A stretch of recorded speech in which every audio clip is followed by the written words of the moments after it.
दोस्तों, उस आहट से डरकर लिंगुआन गांव को कॉरिडोर में लेकर आती है और यहाँ कॉरिडोर में पैरों की आवाज से इन दोनों को यकीन हो गया यहाँ कोई है। पर ये क्या, ये तो घर की मेड है। गांव ने आज जानबूझकर अपने स्टाफ को छुट्टी दे दी थी ताकि वो लिंगुआन के साथ अपने समय को बिता सके। पर ये मेड जो अपना कुछ सामान भूल गई थी उसी को लेने के लिए आई है।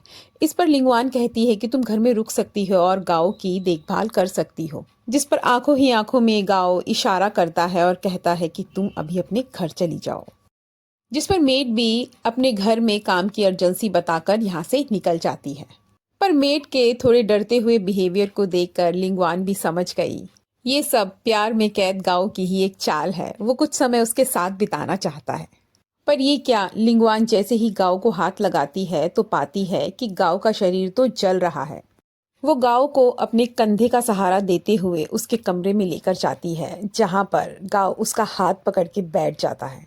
अब गांव लिंगवान का हाथ छोड़ने को तैयार नहीं, जिस पर लिंगवान पूरी रात वहीं बैठी रहती है और उसे पता भी नहीं चलता कि वो कब गांव के बराबर में आकर सो गई। लिंगवान को अपने बराबर में सोता देख गांव के मन में मन ही मन बहुत खुश होता है। यहाँ पेजर पर नई टास्क आई है और टास्क के अकॉर्डिंग लिंगवान को गांव की शर्ट के बटन खोलने या फाड़ने पड़ेंगे। अब इस अजीब सी टास्क से लिंगवान परेशान हो जाती है। वो बहुत ट्राई करती है, कभी उसके कपड़ों को गीला करती है और कभी बोलती है कि इसमें लंबा थ्रेड है, मुझे सीजर से काटना है, पर उसका एक भी आइडिया काम नहीं करता। लास्ट में चालाक बनते हुए सोचती है शर्ट ही तो फाड़नी है। वो कबर्ड से एक शर्ट निकालकर फाड़ देती है, जिस पर वार्निंग का मैसेज आ जाता है, चीटिंग इज नॉट अलाउ।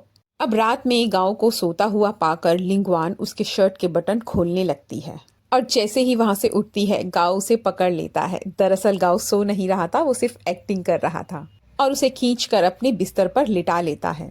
दोनों इमोशनल हो जाते हैं और एक किस करते हैं, पर लिंगवान शर्माकर वहां से उठ जाती है।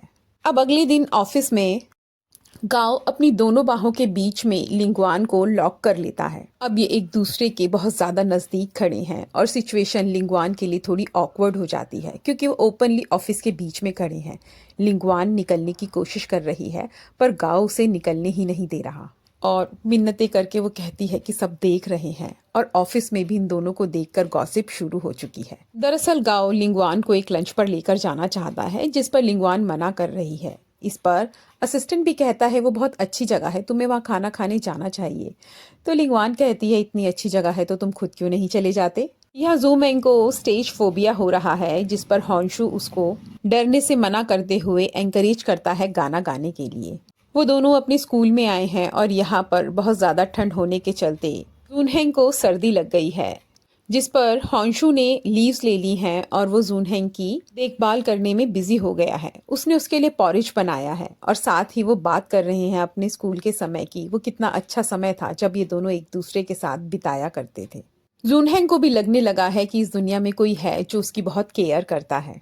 लिंगवान एक तरफ तो ऑफिस गॉसिप से परेशान है, दूसरी तरफ गांव के पापा का उसके पास फोन आया है, जिस पर वो उसे बोल रहे हैं कि तुम्हारी वैल्यू मेरे बेटे की जिंदगी में जीरो है। तुम्हें ना तो खुद बिजनेस का कोई एक्सपीरियंस है और ना ही तुम्हारे उसकी जिंदगी में आने के बाद उसके बिजनेस की वैल्यू में कोई एडिशन हुआ।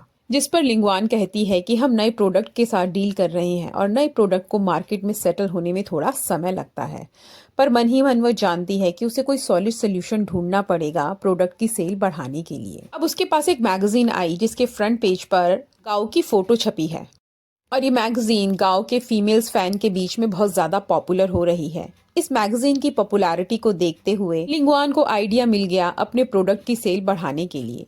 अब गांव की फीमेल फैंस ही उसके प्रोडक्ट की सेल बढ़वाएंगी। जूनहेंग हॉन्शु के साथ अपने स्टेज फोबिया को खत्म करने के लिए आई है, पर बार बार प्रैक्टिस करने के बाद भी उसका स्टेज फोबिया खत्म नहीं हो रहा। जिस पर वो अपनी पुलिस एकेडमी की एक कहानी सुनाता है कि कुछ लोगों को शूटिंग करने में बहुत दिक्कत होती है, पर हमारे प्रोफेशन के लिए बहुत जरूरी है कि हमें शूटिंग करनी आनी चाहिए। बिल्कुल उसी तरीके से जूनहेंग तुम्हारे लिए भी ये जरूरी है और तुम्हें भी ये करना पड़ेगा। और लास्ट परफॉर्मेंस में जूनहेंग बहुत अच्छा ही गाना गाती है। अब उसका स्टेज फोबिया धीरे धीरे खत्म हो रहा है, क्योंकि हॉन्शु उसकी वो ताकत है जो उसे हर डर से दूर रखता है। हॉन्शु जूनहेंग को कह रहा है तुम मेरे लिए आज भी वही हाई स्कूल की लड़की हो जिसे मैंने कभी प्यार किया था। तुम्हें ये गाना अपने लिए गाना होगा, अपने डर को दूर करने के लिए गाना होगा और उन सब लोगों के लिए जो तुमसे प्यार करते हैं, इंक्लूडिंग मी। सैनिटरी पैड के ऐड पर गाओ की फोटो देखकर उसके पापा भड़क जाते हैं।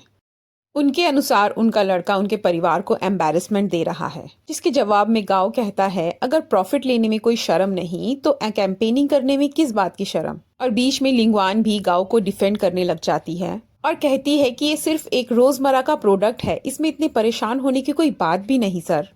और लिंगवान के इस बोल्ड स्टेटमेंट से गाओ उसके ऊपर और ज्यादा फिदा हो जाता है और उसका एफेक्शन लेवल 88% तक बढ़ जाता है।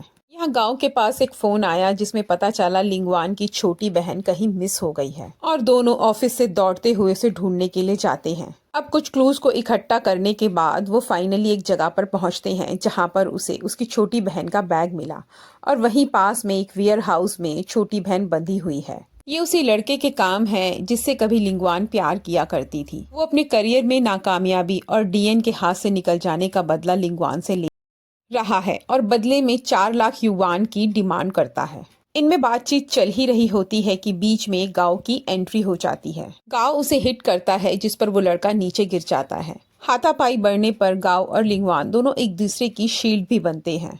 गाओ पुलिस को लेकर आया था, अब पुलिस की एंट्री भी हो जाती है और उस लड़के को अरेस्ट कर लिया जाता है। गांव को कमर में इंजरी आई है जिसकी वजह से वो हॉस्पिटलाइज हो गया है और पेजर में एक बार फिर से गांव के अफेक्शन बढ़ने का मैसेज आया है, जिस पर लिंगवान रिप्लाई करती है कि फाइट की वजह से हम दोनों में नजदीकियां और ज्यादा बढ़ गई हैं, पर मैं बहुत जल्दी अपनी दुनिया में जाना नहीं चाहती, तो प्लीज मुझे थोड़ा और समय दिया जाए। जिस पर पेजर में मैसेज आया कि एक फिक्शनल दुनिया है और गेम्स के लिए तो सब कुछ रूल के अनुसार चलेगा, ना कि इमोशंस के अनुसार। टास्क पूरी होते ही तुम्हें ये दुनिया छोड़कर जाना पड़ेगा। ये सुनकर लिंगवान उदास हो जाती है। बहन से मिलने की जल्दी में लिंगवान अपना पेजर शाम को यहीं भूल गई थी। सुबह गांव उसका पेजर देख रहा है जिसके ऊपर 95% अफेक्शन का मैसेज आया है, पर वो इसको समझ नहीं पाता। अब हॉस्पिटल से तो गांव की छुट्टी हो गई है और ये दोनों मिलकर अपने घर वापस जा रहे हैं। गाड़ी में बैठा गांव अपने असिस्टेंट से पूछ रहा है कि क्लियर अगर कोई लड़की मैसेज दे कि वो प्यार में है, पर फिर भी वो उसे एक्सेप्ट करने से डरती क्यों है। असिस्टेंट जवाब में कहता है कि मे बी सर वो लड़की सेल्फ डाउट में हो, पर गांव मन में ये जानता है कि लिंगवान को सेल्फ डाउट को लेकर तो कोई कंफ्यूजन नहीं है। लिंगवान प्रोजेक्ट को कंप्लीट करने के लिए गांव के साथ घर में ही रुक गई है और उसकी कमर की पट्टियों को भी बदल रही है और इसी मूवमेंट का फायदा उठाते हुए गांव लिंगवान को पकड़ लेता है और अपनी गोद में बिठा लेता है और पूछ रहा है कि तुम्हें इस प्यार को एक्सेप्ट करने में क्यों प्रॉब्लम हो रही है। जिस पर लिंगवान कह रही है कि मैं एक्चुअली तुम्हारा टेस्ट ले रही हूँ। तो गाओ भी कहता है तुम टेस्ट लेने के लिए फ्री हो और मैं भी रेडी हूँ। यह जून होंग की कंपटीशन का दिन आ गया और होंशु का मैसेज आया है बेस्ट ऑफ लक का, और वो कह रहे हैं स्टेज पर जाना ही तुम्हारी जीत है, और इसी भरोसे के साथ वो स्टेज पर उतर जाती है गाना गाने के लिए।